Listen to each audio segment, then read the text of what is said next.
Welcome to Awesome Movie Year, the podcast where we take a look back at an awesome year for movies, which is every year. My name is Josh Bell, film critic and writer, and I'm here with my co-host.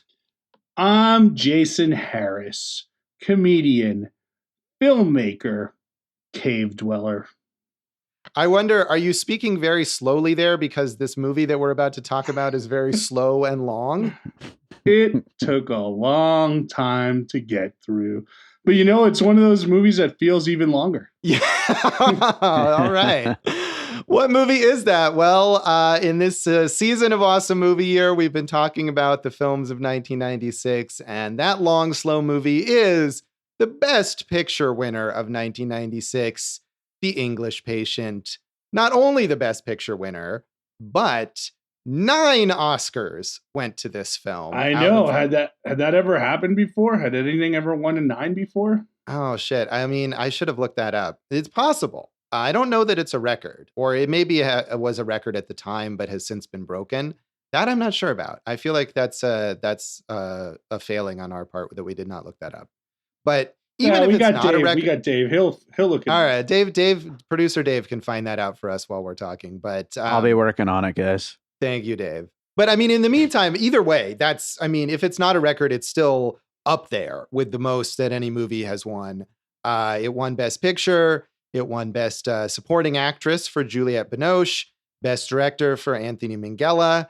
It won Best Editing. And one thing I did notice that it's the first movie ever to win Best Editing for digital editing rather than physical film editing. It won Best Art Direction, Best Cinematography, Best Score, and Best Sound. So, and Josh, yes. I got an update. Beep, beep, beep, beep, beep, beep, beep, breaking in with an update. That's me breaking in.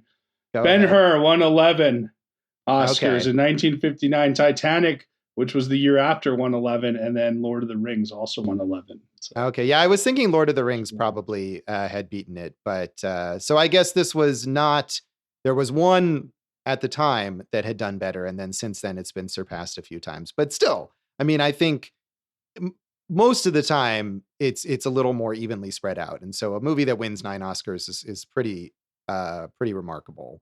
It did also win Best Picture at the Golden Globes and at the BAFTAs, among, a number of critics awards and whatnot. And it was a box office success. It grossed $232 million on a $31 million budget. And I would also say that regardless of what you think of this movie, it certainly looks like it cost more than $31 million. So impressively produced there by Anthony Minghella on a budget that was not nearly as big as a movie of this scope might have warranted. Josh, beep, beep, beep, beep, beep, oh, beep, wow. beep, Okay. beep, breaking news. I got some more breaking news. Please stop beeping. I can't help it. It's the breaking news song. Gigi in 1959 had 9 Oscars. Yeah. The Last Emperor, 1986, 9 Oscars also, Josh. Okay. So West Side Story, 10 Oscars, Josh. Yeah. 10.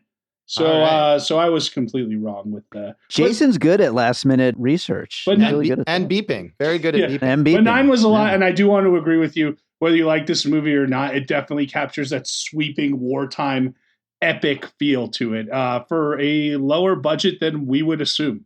Right. Yeah, I think that was my point, is that like they made those resources go a long way. And it paid off, obviously, because the smaller budget, the profit was even bigger when it became a big hit. And it was certainly a pop culture phenomenon. It was based on the novel by Michael Ondaatje or Ondaatje. I've seen his pronounced different ways. Anyway, I'm so glad that you said his name and not me. That I butchered that name first.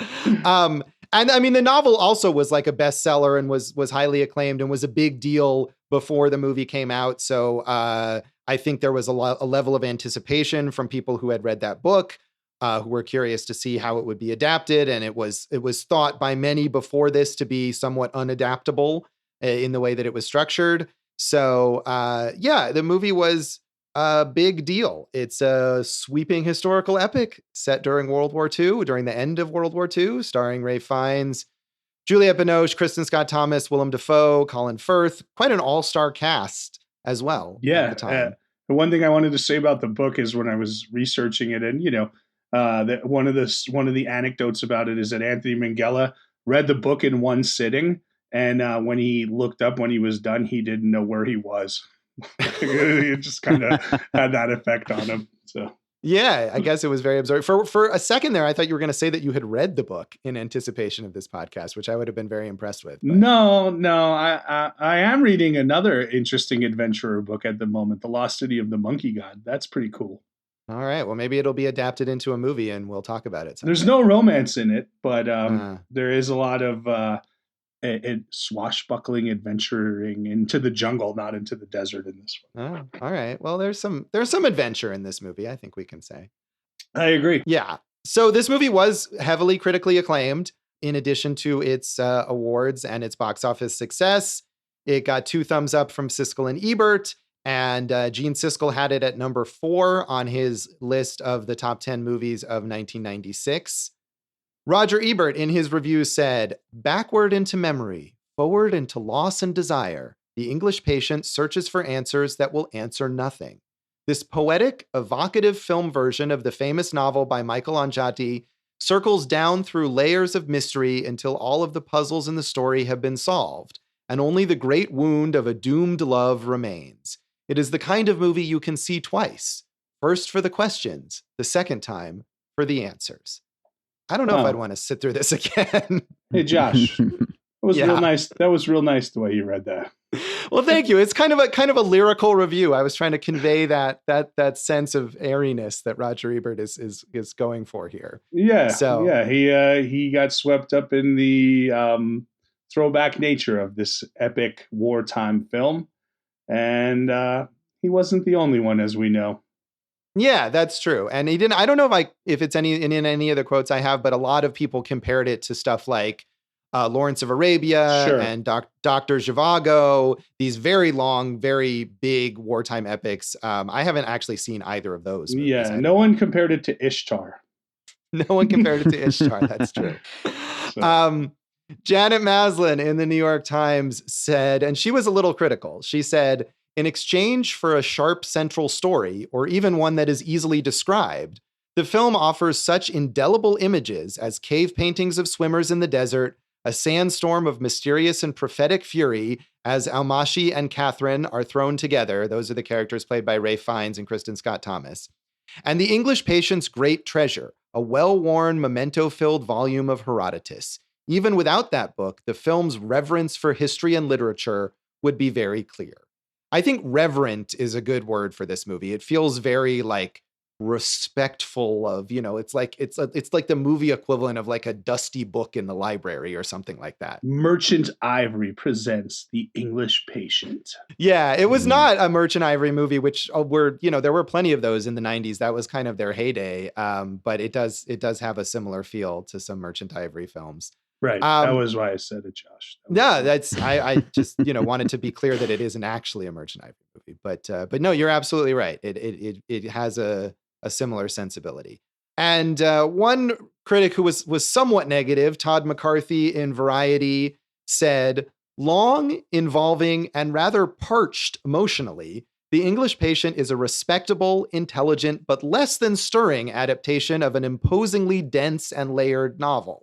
Set against the stunning backdrops of pre-war North Africa and the end of hostilities in Italy, this detailed, time-jumping study of the intertwined fates of several of the battle's victims carries the prestige to be a strong attraction for upscale audiences, and Miramax can be counted upon to try to push it as far into the mainstream as possible." So that was a bit of a prophetic observation from Todd McCarthy himself, because that's certainly what ended up happening. Yeah, and I agree with that. I mean, let's end the episode. He kind of nailed it. There you go. Todd McCarthy's awesome movie here on The English Patient. So I'm interested. I'm gathering from your tone here that you did not like watching this movie this time, but I remember you telling me you had seen it before and liked it. Is that correct? Well, I did see it before. Let me start there, okay? Yeah. I saw it when I was in Hawaii as a 16-year-old with my brother and our older cousin, who was quite the wisecracker in the theater. So how could you not like that? You're going to the movies with your cousin in Hawaii. He's mystery science theatering this thing up. It was. So he was he was making fun of the movie in the theater while you were watching it? I believe he was, yes. But oh man, I hope there was no one else in the theater because that is a horrible thing to do. Well, there were plenty of people there, Josh. Oh, that's good. I don't remember if any of them heard it though, because we were so enraptured with this tale of characters and their travails. Like tale of characters and their travails. The description of literally any movie ever made. And the places they were, Josh, and the way they interacted with one another, and sure. Things like that. They all were costumes. And I just like the idea that Jason all this time has been passing himself off as someone who liked the English Patient when it was really his friend making fun of it. No, I honestly, I mean, if we were going to give it a ranking or like a rating now, it wouldn't be a negative rating. I didn't dislike it. It's just a trudge to get through. I don't love it by any means. I don't think it was the best picture of 1996. Like McCarthy says, I am a respectful audience member who can see the value in this, but I don't think it's a great movie and definitely not the best movie of that year. Yeah, well, clearly your cousin was not a respectful audience member. Maybe I'm pushing that a little too hard. Maybe there were just a few good zingers at the screen while we were enjoying it. It's tough to not like things when you're in Hawaii, Josh. That's the lesson here. Guess so. I have never been to Hawaii, but I'm trying to get a sense of like, so did you like just the experience of going and hanging out with your cousin and it was fun, or did you genuinely like the movie at the time? I did like the movie at the time. I didn't love it, but I liked it. But also, like, even watching this, and we get into arguments about this all the time. And quick plug for Dave's Facebook group, Popcorn and Puzzle Pieces.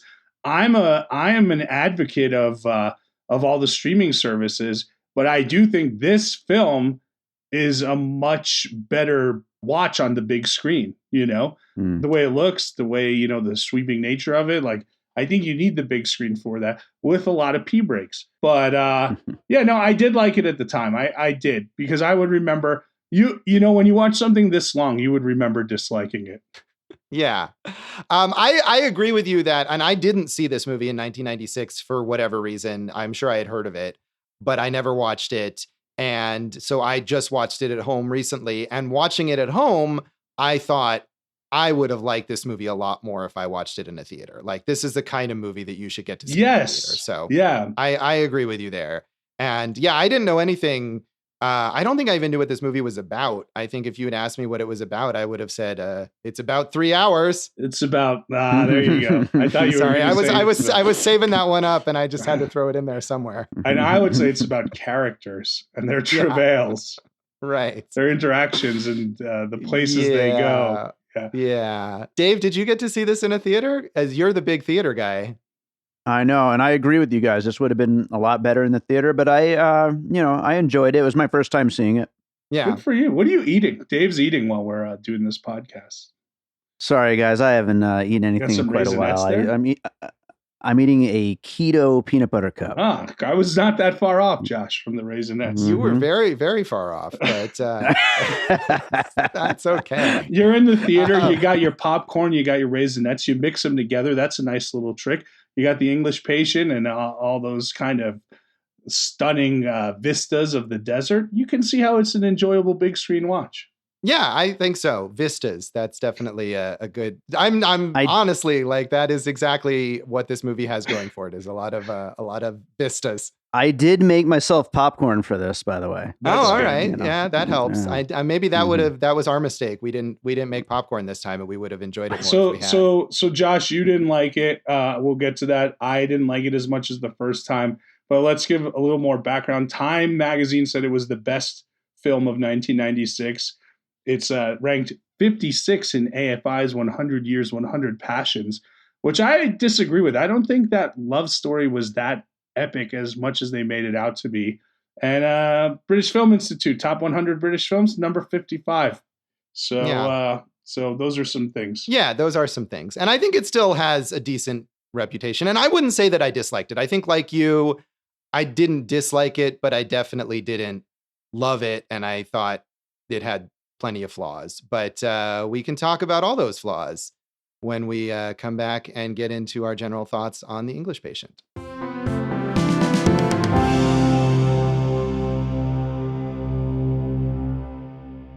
Welcome back to Awesome Movie Year. In this episode of our season on the films of 1996, we are talking about the Best Picture Oscar winner, Anthony Minghella's The English Patient, which we were not super into, I guess you could say. I feel like this is a tradition of a lot of, quite a few Best Picture winners, I think, that we've talked about in our various seasons that were like respectable, but not like great movies. Yeah, so 89 was Miss Daisy, right? Yeah.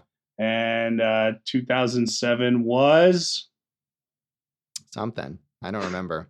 Man, we've done too many episodes for and me 94 was Forrest Gump. So yes, wasn't it No Country for Old Men? Okay, that's fair. Yeah, No Country is the one we both like the best. Yeah, that is the best. Certainly the best of those 4 movies. But going forward and backwards, like I'm sure if we watched all the Best Pictures, we would find a lot of them that like you're like, yeah, this makes sense as an Oscar winner, but it doesn't really hold up. I mean, this is the classic Miramax Oscar bait film of the 90s, is it not? Yeah, absolutely. And I mean, I think it's interesting too that not only is there that Miramax like campaigning aspect that made a huge difference in the success of this movie at the Oscars, but I think this is the kind of movie that you think of as winning an Oscar in like the 70s and 80s, maybe, or even earlier than that. I'd say earlier, 50s, yeah. Yeah, but even all through, it's a very old fashioned kind of movie. I mean, even though it has like, some more explicit sex scenes or whatever than a movie from those older periods would have. And it wins the Oscar at a time when there was this massive boom in indie film, as we've talked about in many episodes in this season and in our 1994 season. And, of course, in 1996, the big movie was Fargo, the Coen brothers film that really was the main contender as far from that indie world to make a splash. But instead of giving the Oscar to that, they give it to this very old-fashioned movie, and it really feels like an expression of how the Academy feels about what deserves an award. Yeah, it's kind of funny because it's like, we're in the time period of Oscars so white right now, and not saying it wasn't so white back then, but it was like, because it was still so white, but no one was saying Oscars so white back then. Now, but they were saying like Oscars so formal, Oscars so predictable. Right. Oscars so not edgy, because look, we talked about Secrets and Lies on this podcast this season. That was up for Best Picture. I think that's a more interesting movie. You mentioned Fargo, amazing film. The 2 others are Jerry Maguire and Shine, which like great movies, dude. Yeah, I've never seen Shine, but it does feel like this was the safest kind of choice. This was the least bold choice that the Academy could make. But let's talk about the movie as a whole. I mean, aside from whether it won an award or not, I mean, it stands on its own as a film. And I don't know if we should try to summarize the plot. As some of those reviews alluded to, it is a bit convoluted, but basically it takes place in 2 timelines. Yeah, and it moves back and forth. Yes, and that's, I think, one of the things that this movie does effectively is constantly moving back and forth. And even though the story can be a little complicated, I didn't really feel like it was ever hard to follow and understand what was going on. I definitely did. Oh, okay.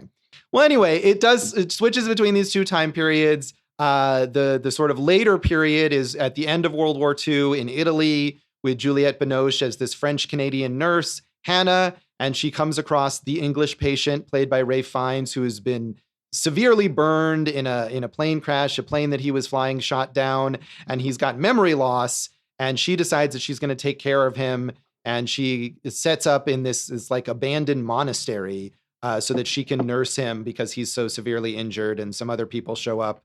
And then we get the flashbacks. Some other people show up. I'm trying to simplify it here so that we don't spend the whole podcast talking about the plot, but just to give you a basic sense. And then in the flashbacks, we see Ralph Fiennes' character before he was burned beyond recognition. He is Count Almashi, a Hungarian explorer, cartographer, archaeologist. He's sort of like Indiana Jones. Amazing. Yeah. Could you imagine if you had a business card that said explorer, cartographer, archaeologist? Man, that would be awesome. And Hungarian count. I mean, you can't beat that. You could just make yourself one, and then you could have it, but you deep down you would know it's a lie, and I think everyone else would too.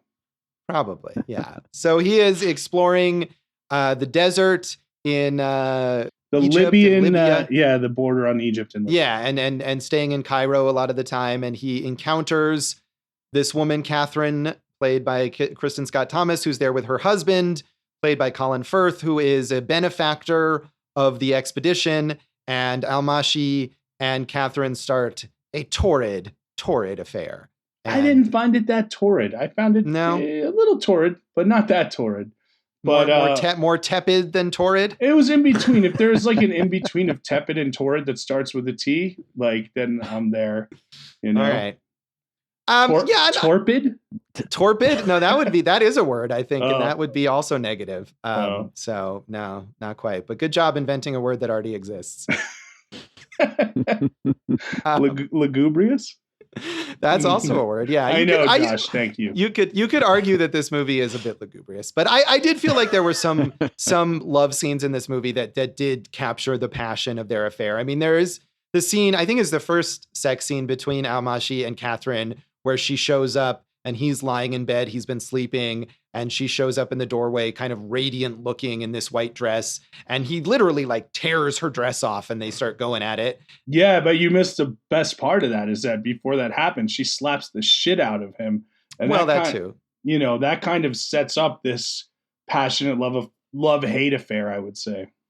Yeah, there's a lot of passion there. And I also like that he rips this dress off and they make love passionately. And then in the next scene, he's sewing the dress back together because he's considerate like that. No, it's not about being considerate. So he doesn't get caught. What's she going to wear when she leaves, bro?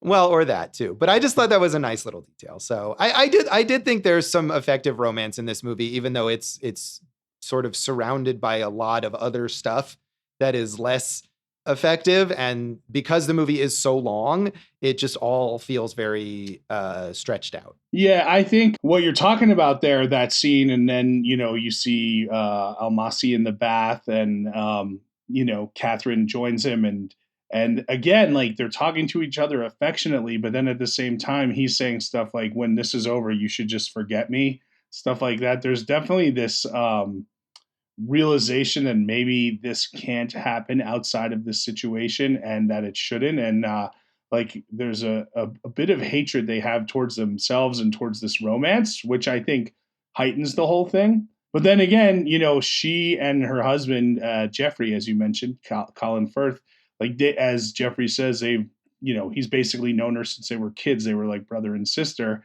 and then they fell in love. And then she just like kicks him to the curb and doesn't really seem to care that much about him after all that stuff. That is true. She does kind of care about him when he dies. Spoiler alert for that. Yeah, but she's like, he just tried to suicide us. So if you'll bury him, that's good enough. He did do that. So, but I think all of that stuff that you were describing is what makes their affair compelling, is that there is so much internal conflict in those characters, and then the conflict between them about whether they can be together and whether they're supposed to be together. And Almashi himself as a character, he's kind of a douche, the way he behaves towards people. No, he's not a douche. He's a count. That's the thing, Josh. There's a level of decorum that you must have as a count, and some of it involves a removed douchedness, and he's just following it to a T. No, I agree with you. I think so. I just, like I said, having had seen this before, I remember that romance, and watching it this time, I'm like, it's not as much as I thought. Like, it's very spaced out throughout the movie and not as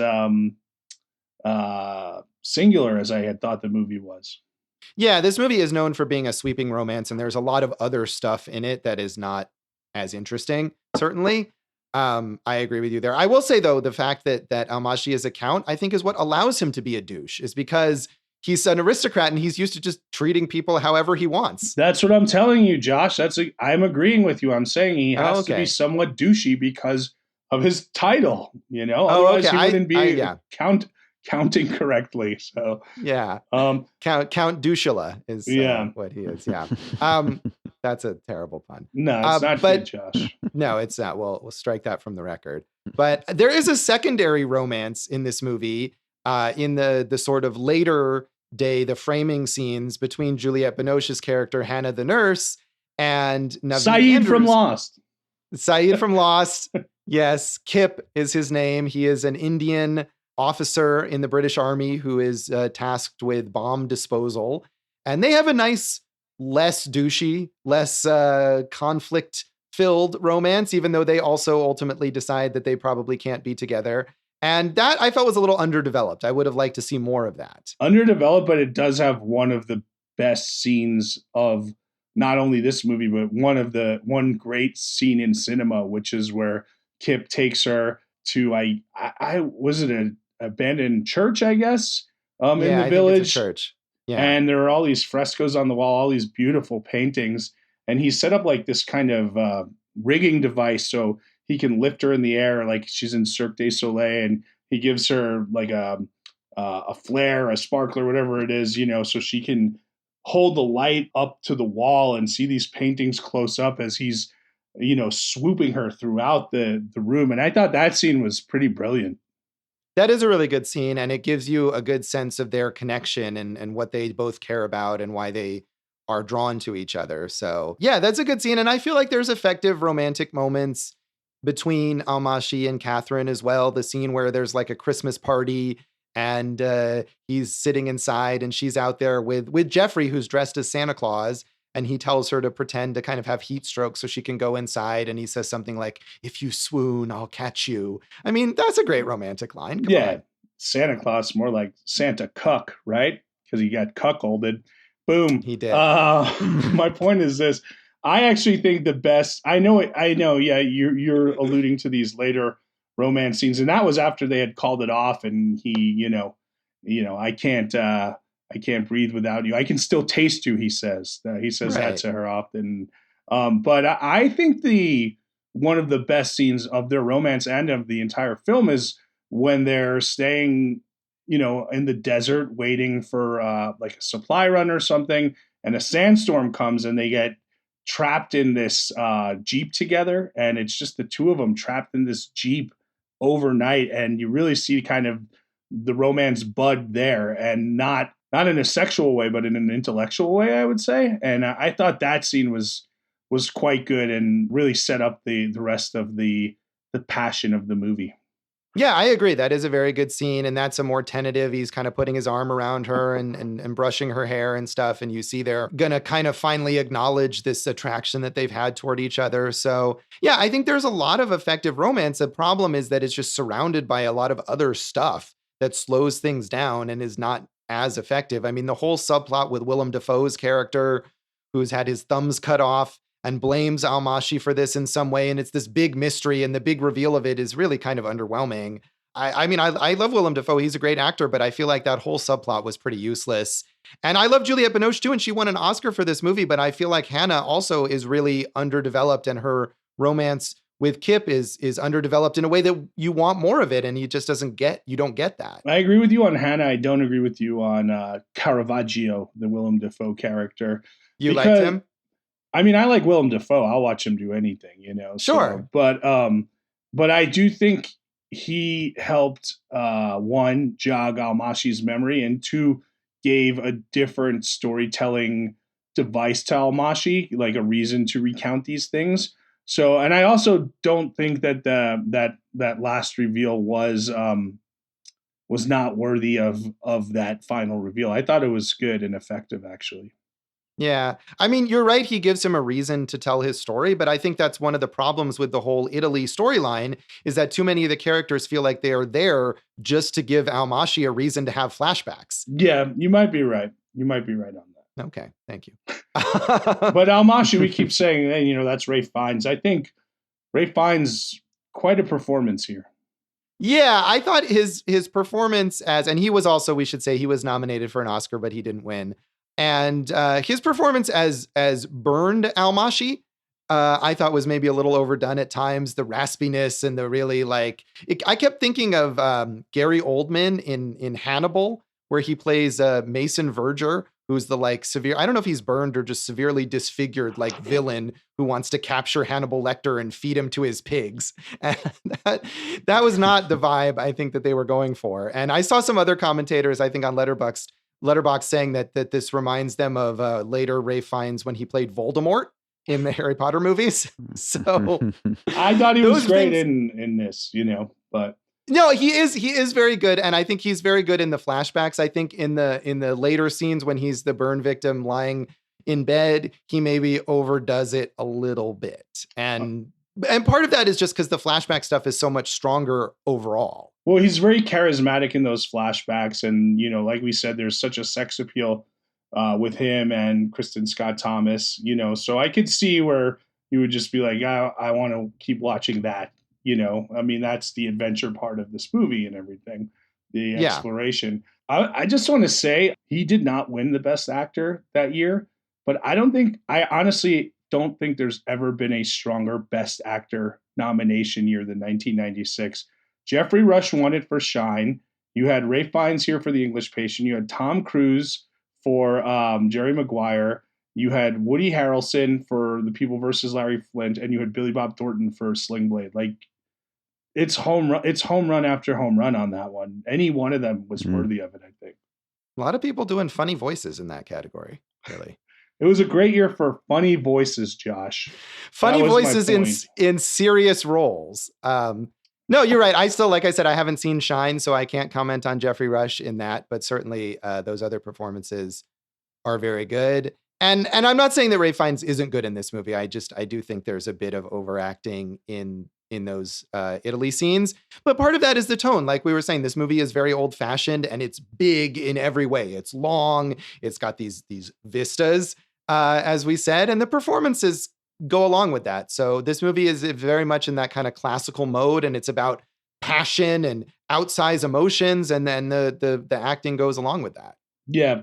The cinematography, the editing, all super effective. So I think, if you were going to say, hey, why did it win Best Picture? I think the mastery of the technical side along with these performances, you could make that argument. Like I said, it wouldn't have won for me, but yeah, hey man, it's a very effective film of its ilk.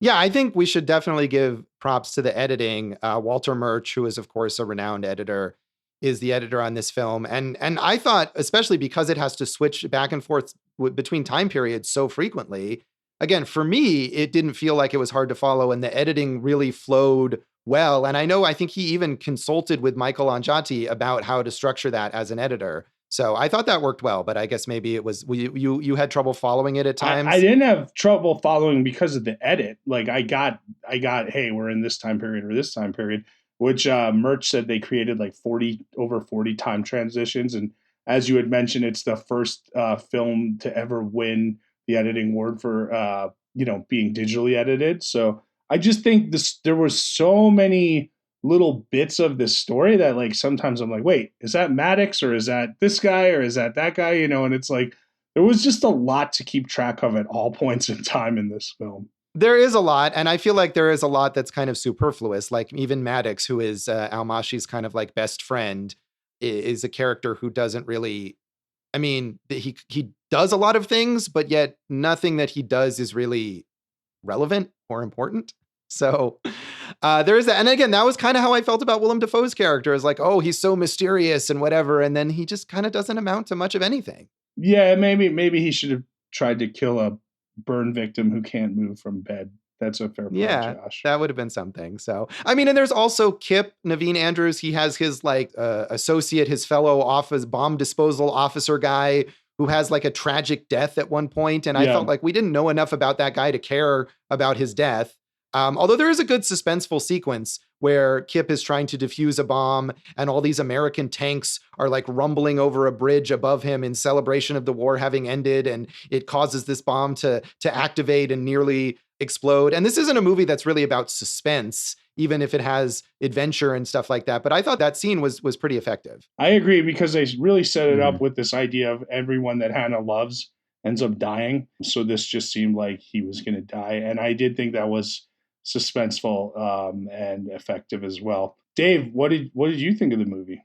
I thought for the first, I don't know how long, but the beginning, I felt it was a little hard to really kind of follow, like you said, with so much happening, so much going on, so much to keep track of. But once you kind of like, get into the rhythm of what it was trying to do, I enjoyed it a lot. I thought it was beautiful to look at, if nothing else. Yeah, we should say that Count Al-Mashi was a real person.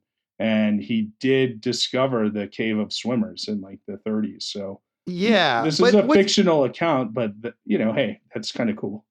It's cool, but it's also weird to me that they would take this real person and make him into like the real Count Almashi did not get shot down in a plane, was not a burn victim, did not die in Italy. Like, even if the romance was made up, the whole end of his life in this movie is completely made up. In real life, he lived until 1951 and died of like dysentery or something because he was an explorer and he was always in these various places. So it just seems like a weird thing to do with someone. You could take inspiration from a real person's life and maybe give it a different name. I don't know. It just struck me as kind of odd. I don't know. We see Tarantino do stuff like that all the time. Yeah, but I feel like with Tarantino, the purpose of it is to say, like, here's this well-known thing and I'm going to spin it, and be the fact that it's well-known and that I put a spin on it is the point of the movie. But Count Almashi was not, it's not like everyone went into this movie being like, oh, I know what really happened to Count Almashi, and this movie is crazy because it changed it up. Like, no one knew who he was before this.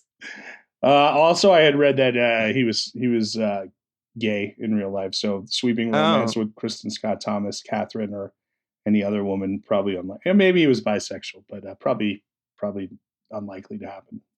Yeah, I hadn't seen that, but I think that's just another reason that it doesn't really have any bearing on the movie. If you just think of him as a fictional character, that takes care of it. I don't think it's necessary. We talked about all the Oscars it won. I was surprised that it didn't even get a nod for makeup because of the 5-hour process every day that it took Ralph Fiennes to get into that the burn victim makeup. I thought it was a great makeup job.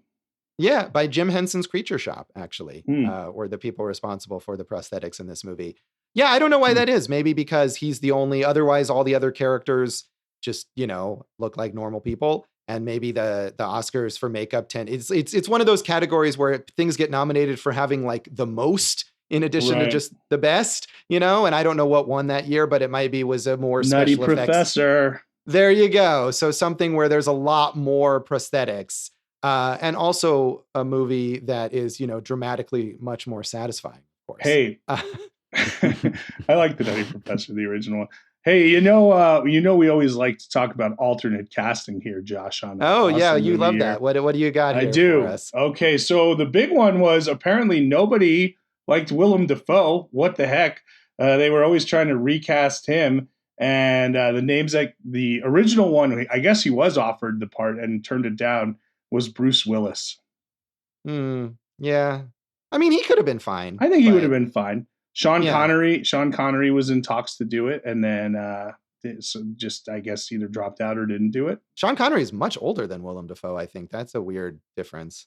And then before it went to Miramax, what was that, Paramount, right? And they were looking for that star power. And the three names they gave were John Goodman, Danny DeVito, and Richard Dreyfuss. As the Willem Dafoe character? Yep. Yes.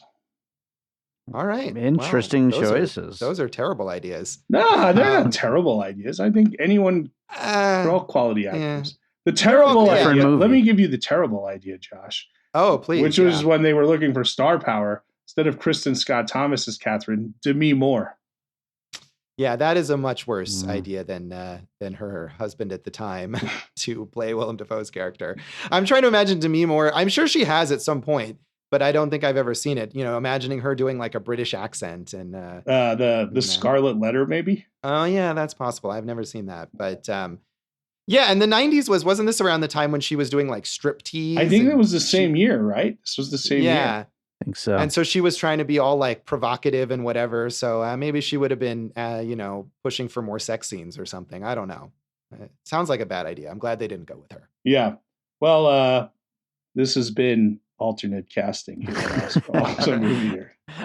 Dang, it's always interesting to think about that. And I know you always find those out when there's something to find out. So should we rate this out of 5 biplanes or something? Like that? I think biplanes is good because one thing we didn't mention was the cinematography on all the flying sequences was awesome.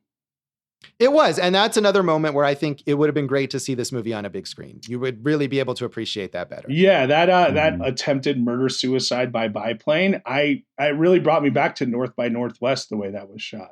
Yeah, and I'm sure that was intentional when it's coming down, bearing down on Almashi like that. I'm sure that was something they were thinking of. And what a way to murder-suicide someone with a biplane. And unsuccessfully. He yeah. only suicided and didn't murder. Well, he kind of murdered, but he murdered his wife, but not really the person he was trying to murder. Well, I think he was trying to murder them all. Right. It was almost like a double so. murder, single suicide. But yeah. Yeah. So failed. Really, really ambitious on his part. On a biplane. Failed. Yeah. So out of 5 biplanes, I'm going to still give it 3 biplanes because the performances were excellent. There was enough good stuff in the story, and technically it's, amazing. So I'm going to say 3 out of 5.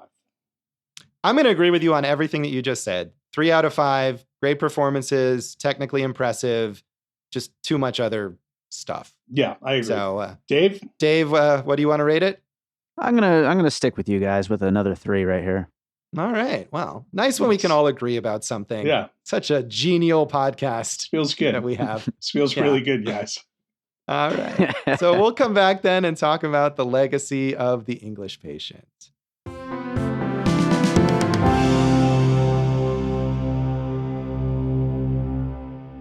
Welcome back to Awesome Movie Year. In this episode of our season on the films of 1996, we've been talking about The English Patient, the Best Picture winner at the Oscars. And we've talked quite a bit already about one of the legacies of this movie, which was Miramax and the Weinsteins, like kind of steamrolling over the Oscars. Almost hijacking the Oscars. Yeah. And this is a major example. I think this and Shakespeare in Love, which came 2 years later, are probably the biggest example of that happening. Yes. There may be others. You're right. And in both of those films, Colin Firth loses a lover to a Fiennes brother. Oh, wow. That's an impressive connection that you came up with there. I didn't come up with it.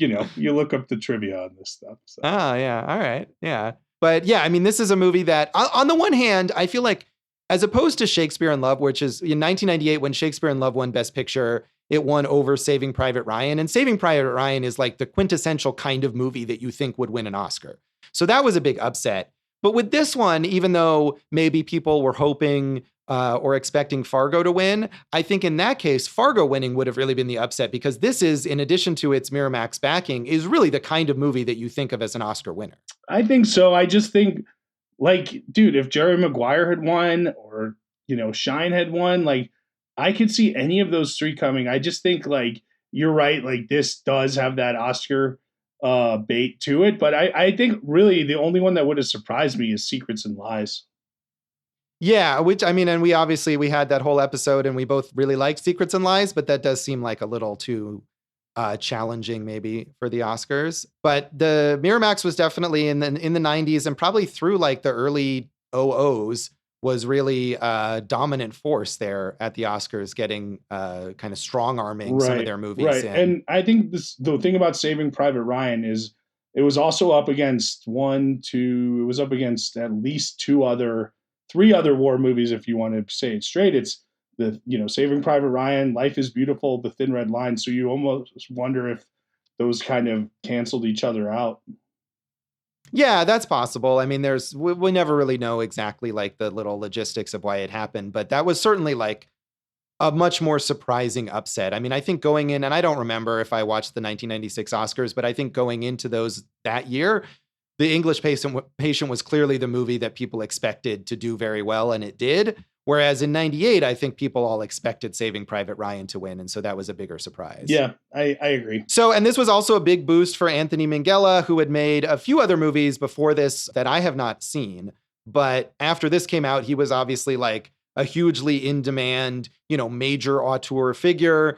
And he made a couple other acclaimed and Oscar nominated movies after this, The Talented Mr. Ripley and Cold Mountain. And then he made one more movie called Breaking and Entering, which isn't very good. And then he sadly died quite young in his early 50s. But for a brief period, this pushed him into that position of being one of the major directors in Hollywood. Right. He was 54 when he died. And it's you wonder how much good work was left behind.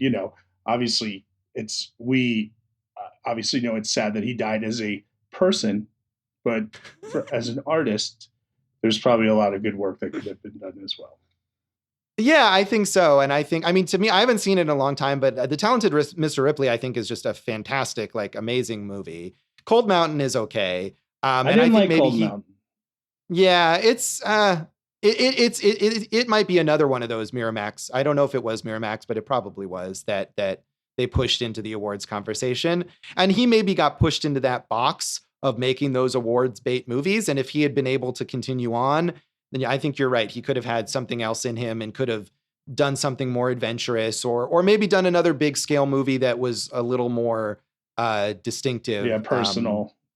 Yeah, there's a lot of possibilities that unfortunately were never realized. I will say his son, Max Minghella, who is an actor and has recently moved into writing and directing, made a movie called Teen Spirit last year with Elle Fanning, which was, it was all right. So, all right. I got to go back and watch Ripley. That's one I have never seen and I know I should have seen. Oh man, yeah, you should definitely see. I mean, it's been a long time. I haven't seen it since it first came out, but I just remember absolutely loving that. And that's a movie that I think has more kind of it has romance and the vistas, but it's got a lot more complexity, maybe moral complexity to it than this does. Okay, a few more things about the Oscars and about the length of this movie. So the Minghella cut, as we all know from the Snyder cut, having a director's cut here is so important. The first Minghella cut was 4 hours and 10 minutes. So imagine what that was. I don't want to imagine that. He did 20 drafts of the screenplay. So, this is very meticulous worker he was in this, shall we say. Yeah. Yeah, and then I wanted to say something about the Oscars because one thing we didn't mention was Saul Zaentz, who, gets the Best Picture Oscar because he produced it, also won the Irving G. Thalberg Award this year for the Lifetime Achievement. And of course, the legacy of Saul Zaentz is that I hate him because he sued John Fogerty for plagiarizing his own music. Yeah, he has that legacy. And I think he also had a lot of battles with the producers of the Lord of the Rings movies, I want to say. He did. But I mean, part of that is because his career as a movie producer was buying these major literary works and bringing them to the screen. In a lot of cases like this, very successfully. So, he can be a complex figure. Yeah, but I don't like him because you can't sue John Fogerty for plagiarizing the music of Creedence Clearwater Revival, which he wrote and performed, Josh. Shame on you, Dead Zaentz. I mean, obviously you can do it. It's just maybe he lost the lawsuit, Yeah. And I was like related to the 4.5 hour cut. This definitely seems like the kind of thing that would not get made today because instead of a movie, it would be like an 8-part HBO miniseries or something instead. Right. Of course, the best thing about the length of it wasn't there that Seinfeld episode where Jay Peterman makes Elaine go see it and she's just saying, it's just so long, So I was hoping you'd bring it up. Yeah, the Seinfeld episode is a major legacy of this movie. And honestly, before seeing this, that was like my primary source of information about this movie was that Seinfeld episode about how much Elaine hates The English Patient. And I think even though this is a fairly well-respected movie still to this day, I think that Seinfeld movie has given The English Patient the reputation of being like something that's like long and slow and hard to get through. To the point where I think, Jason, both you and I, before we watched it this time, remarked on how it isn't actually nearly as long as we thought it was. Yeah, I thought it was going to be over 3 hours. And even for this podcast, we've watched movies about this length, of course, 4 months, 3 days, 2 weeks in reverse, and some other things. So it's like, come on, man. But it's hilarious because but it does feel longer than what it actually is. It does feel long. I mean, we just talked about Paradise Lost in a few episodes ago. That's nearly as long as this. Yeah. But yeah, this does feel long. So of course, on the acting front, all of these are the 3 stars: Ralph Fiennes, Kristin Scott Thomas, and Juliette Binoche, who were all nominated for Oscars. We're all successful prior to this, but this was certainly a boost for them. And all 3 of them, I think, have balanced in their careers, making bigger Hollywood things with a lot of independent films. Kristin Scott Thomas and Juliette Binoche both appear in a lot of French films.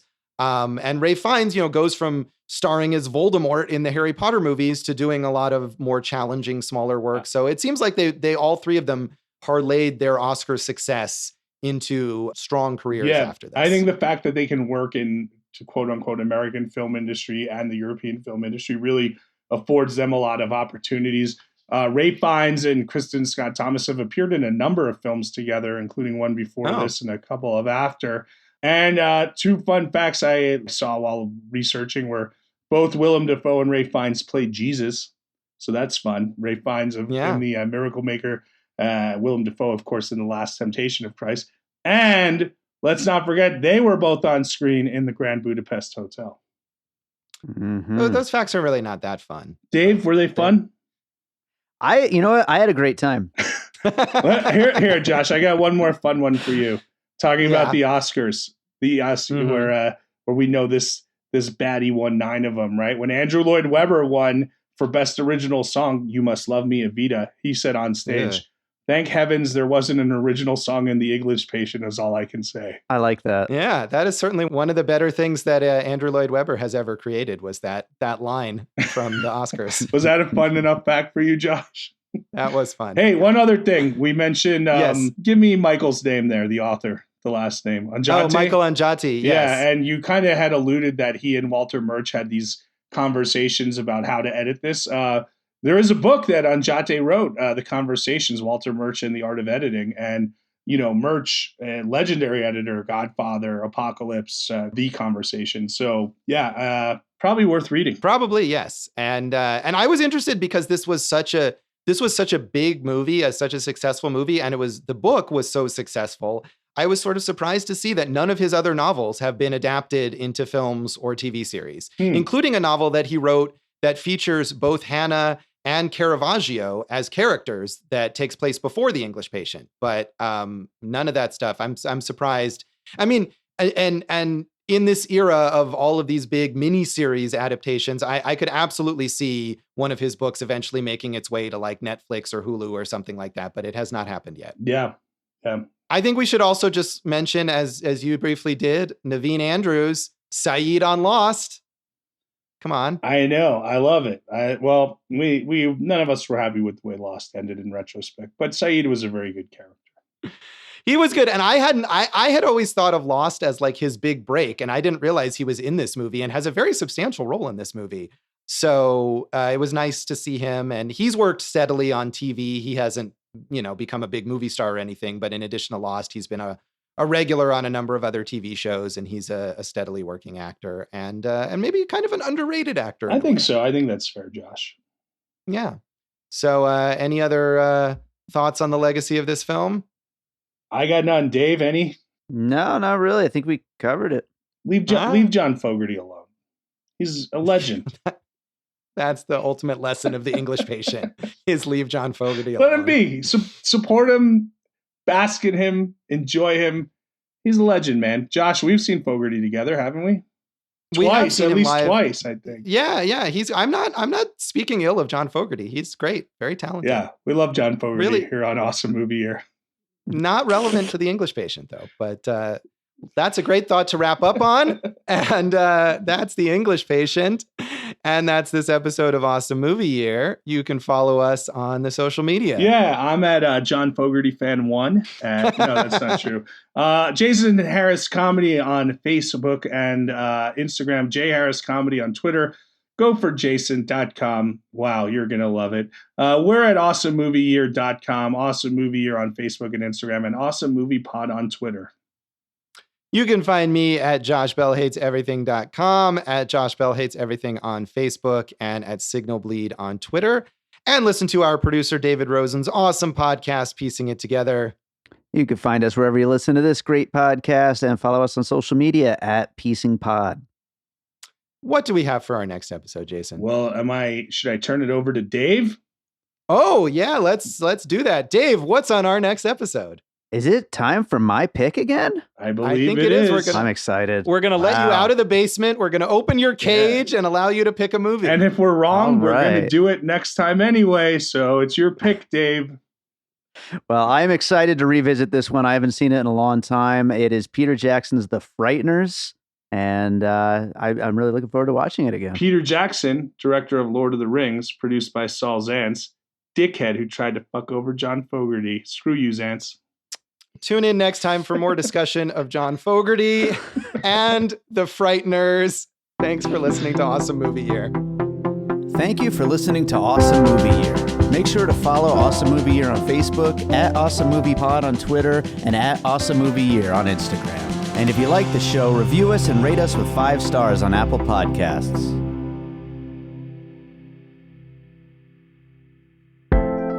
An All Points West production, produced by David Rosen in Las Vegas.